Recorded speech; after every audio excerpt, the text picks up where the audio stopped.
This Good Morning Northwest Morning Sprint is brought to you by Bill's Heating and Air Conditioning. 6:53 is your time. We're helping you take on your Thursday here in the Morning Sprint. And Mark Peterson is tracking a winter storm watch you should know about. And Olivia Roberts has a look at what you can expect from tonight's final presidential debate. Yeah, but first, Destiny Richards following breaking news for Spokane drivers this morning. Yes, a crash involving 5 cars closed the southbound lanes on the Maple Street Bridge, but the scene has been clear for some time now and all lanes are open. There's no word yet on what caused the crash or any injuries involved, but we're waiting to get details from the Spokane Police Department.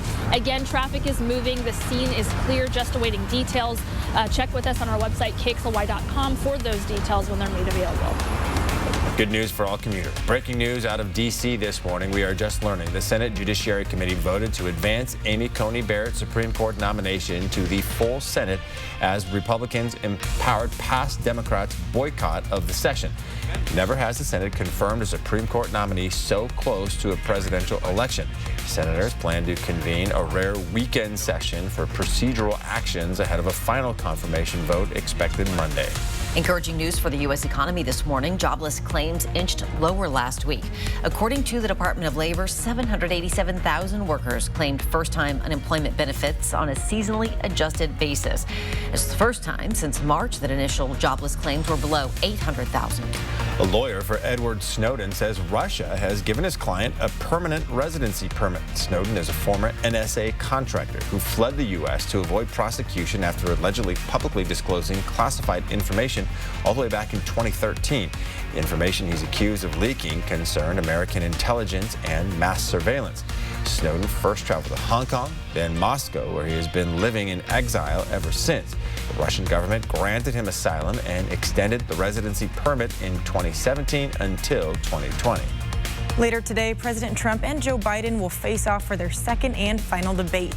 The 90-minute primetime event comes just 12 days before Election Day, and as millions have already cast their ballots in the presidential race. We're expecting a lot of eyes on the debate stage tonight for many reasons, including how that new mute feature meant to limit interruptions will play out. The debate will be one of President Trump's final chances to change the trajectory of a campaign lagging in the polls. More than 36 million voters have already cast their ballots around the nation, and here in Spokane County, that number is growing every day. As of this morning, more than 145,000 voters have cast their vote. Good Morning America continues our coverage of this debate, and tonight you can watch the event right here on 4 News Now at 5. All right, good morning, everybody. Our first alert weather on this chilly start to the day. Hey, you're getting outside, sunshine and chilly all day long, so it looks good. And also good to get these preps done for the winter storm watch that's tomorrow starting at 11 a.m. We're expecting 1 to 3 inches of snow, a bit of a slush fest in the afternoon, but to the north, it's going to be all snow, higher elevations, heavy snow, so be prepared.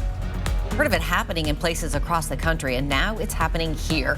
Kootenai Health says it is 99% full right now. The hospital has 31 COVID-19 patients. 11 of those patients need critical care. COVID cases are still rising in North Idaho and around the state. Kootenai Health says several regional hospitals are not accepting transfer patients, so the hospital is looking into sending them as far away as Seattle or Portland.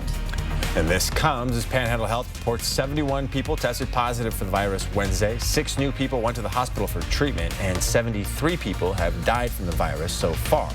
Now, a fall surge of COVID-19 cases is hitting Washington. 15 of Washington's 39 counties are now reaching or passing peak levels of infections. Spokane is one of those counties, with another 2 people dying and 102 others testing positive. Health experts are partly associating the rise in cases to the cooler weather, which is forcing many to stay indoors. There have been more than 1,300 cases reported in Spokane County in the last 14 days. The message from health experts remains the same: mask up, distance, wash your hands, and avoid gatherings. This fall surge is even more concerning right now as the holidays are ahead. Strongly discourage people inviting their cousins, their brothers and sisters, and aunts and uncles and grandparents from afar. A report from NPR shows COVID-19 may not be spreading as much between kids learning in schools. Dr. Bob Lett says that's the case locally, too. He says more often than not, the cases are coming into the school. The Spokane Valley man accused of stabbing a 4-year-old and attacking 3 others appeared in a Spokane County courtroom. James Neal is accused of stabbing that child and 2 men. He's also accused of injuring a woman and a dog. Neal was arrested Sunday morning in one of the victim's cars. Deputies believe he had been using methamphetamine. A final check of the weather coming up next.